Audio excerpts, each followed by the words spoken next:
যাই বলুন বিমল বাবু, সমন সাহেবের ধৈর্যের প্রশংসা না করে পারছি না। আর 2 থেকে 3 মাস এই বনে জঙ্গলে ঘুরে বেরিয়ে একটা দাগি আসামিকে পাকড়াও করে ফেললেন, কি বলুন? দাগি আসামি? আরে ওই যে কি বলে, নামটা ভুলে যাচ্ছি, ওই যে আপনাদের পার্থ চ্যাটার্জি। মানে সব ব্যাটাকে দেখে কি বলবে, 10-10টা খুনের আসামি, যেন ভিজে বেড়া। ওই মঙ্গলুর নাতনির সাথে প্রেম করতে গিয়ে এটা ধরা খেয়েছে। ও নিশ্চয় রাষ্ট্রদ্রোহের অপরাধে ফাঁসি হবে, কি বলেন?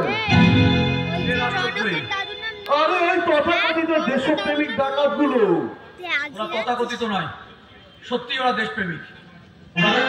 আমার আপনার মতো বেঈমানের বুটের তলায় মাথা নত করেনি।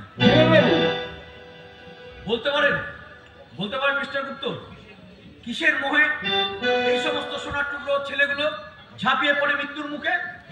কিসের আকর্ষণে সুখ শান্তি বিসর্জন দিয়ে ছুটে চলেছে অনিশ্চয়তার পথে? স্বার্থ একটা নিশ্চয় আছে। বলুন, কি সেই স্বার্থ? ওরা জানে ধরা পড়লে জেল, দীপান্তর, ফাঁসি পর্যন্ত হতে পারে। বিমল বাবু, আপনি ওদের সমর্থন করেন?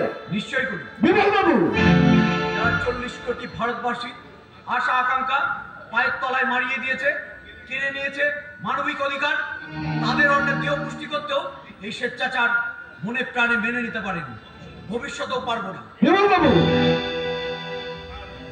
কাল রাত্রে বড়বাবু পার্থবাবুকে যে মার মেরেছে, কোনো মানুষ এইভাবে মারতে পারে না। আমি বুঝতে পারছি না এই বাবু, ওরা এত সহ্য শক্তি কোথা থেকে পেল?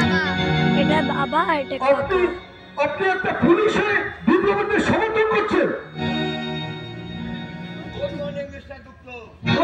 গুড